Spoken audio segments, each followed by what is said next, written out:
السلام علیکم and welcome back to my another video. آج کی ویڈیو کے اندر ہم ڈسکس کریں گے دا ایج آف پوپ، جو کہ 18 سینچری کا فرسٹ پارٹ تھا، 1700 سے لے کر 1744 تک۔ اس ایج کو ایج آف پوپ اس لیے کہتے ہیں کیونکہ پوپ اس ایج کے سینٹرل ڈومینیٹنگ فگر تھے۔ اس کے علاوہ بھی بہت سے امپورٹنٹ رائٹرز تھے جیسے ایڈیسن، سوئفٹ، لیکن پوپ وہ تھے جنہوں نے اپنے آپ کو کمپلیٹلی لٹریچر کے لیے ڈیووٹ کیا تھا۔ اس کے علاوہ دوسرا یہ کیریکٹرسٹک ہے کہ پوپ کی پرسنالٹی کے اندر تینوں مین کیریکٹرسٹکس جو اس ایج کے تھے وہ پائے جاتے ہیں۔ اس ایج کے لوگ ریسٹوریشن پیریڈ کے لبرل ہونے سے اور ساتھ میں پیریٹنس کے ایکسٹریمسٹ ہونے سے تنگ آ چکے تھے، اس لیے انہوں نے ہر چیز کے اندر ایک مڈل وے نکالا، مڈل پاتھ نکالا۔ ان کا سارا فوکس انٹیلیجنس پہ تھا ہر چیز کے اندر۔ اور اگر اس پیریڈ کی پوئٹری کو دیکھا جائے یا لٹریچر کو دیکھا جائے تو اس کے اندر واضح طور پہ یہ ریفلیکٹ ہوتا ہے کہ جو رائٹرز تھے، آتھرز تھے، ان کے اندر ایموشن اور امیجینیشنز کم ہے اور انٹلیکٹ زیادہ ہے۔ زیادہ تر اس ایج کی پوئٹری ڈائڈیکٹک اور سٹیریکل ہے، جو کہ یا تو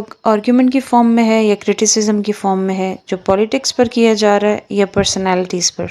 دوسرا میجر جو چینج آیا تھا وہ یہ تھا کہ اس ایج کے جتنے بھی رائٹرز تھے وہ زیادہ انٹرسٹڈ تھے ٹاؤن لائف پر، کلچرل سوسائٹی کے اوپر۔ ان کے لیے جو ولیجرز کی لائف تھی یا شیفرڈز کی یا نیچر کے لیے جو لو تھا، ان کے ورک کے اندر ان سب سے کوئی بھی اٹیچمنٹ نہیں دکھتی۔ البتہ یہ لوگ ایک ورچوئس لائف کو ترجیح دیتے تھے جس کے اندر کوئی بھی ایموشنز یا فیلنگز کا ڈسپلے نہیں تھا، یہاں تک کہ انہیں جو گریٹسٹ آتھرز اور رائٹرز تھے پہلے ایجز کے جیسے جیوفری چوسر، شیکسپیئر، ملٹن، ان سب سے کوئی بھی اٹیچمنٹ نہیں تھے۔ اسی وجہ سے انہیں مڈل ایجز اور اس کی شیولری ٹیلز، ایڈونچرس ٹیلز کے کوئی بھی اٹیچمنٹ نہیں تھی۔ یہی وجہ تھی کہ یہ سب کو فیور نہیں کرتے تھے۔ اس ایج کے اندر سٹرکچر کے اوپر بہت زیادہ کام ہوا تھا، پوئٹری کی فارم کو سب سے زیادہ امپورٹنٹ سمجھا جاتا تھا اس کے کانٹینٹ سے زیادہ، اور اسی وجہ سے جو سٹائل تھا وہ بہت ہی آرٹیفیشل اور کنونشنل سٹائل آ گیا تھا پوئٹری میں۔ موسٹ یوزڈ ہونے والا جو کپلٹ تھا وہ کلوز کپلٹ تھا، جو کہ سیریس ورک کے اندر یوز ہوتا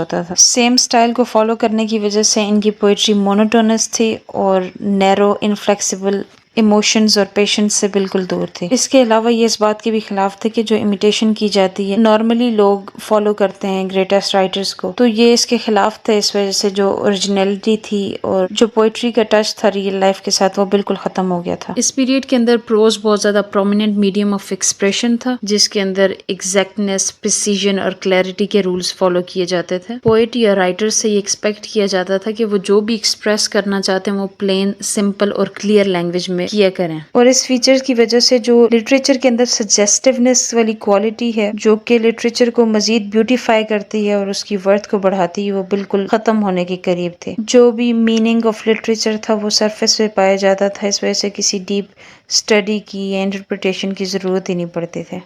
اس ایج کے famous poet Alexander Pope, Matthew Prior, John Gay, Edward Young, Thomas Parnell, Lady Winchilsea, James Thomas تھے، جبکہ اس ایج کے پروز رائٹرز میں Daniel Defoe, Jonathan Swift, Joseph Addison اور سر رچرڈ سٹیل تھے۔ اس ایرا کے مین کیریکٹرسٹک یہ ہے کہ آرڈر اور کلیئرٹی کو بہت زیادہ پریورٹائز کیا لٹریچر کے اندر، جس کی وجہ سے ماڈرن لٹری فارمز اور تھیمز کے اندر اس ٹائم پیریڈ کا ایک بہت بڑا کنٹریبیوشن ہے۔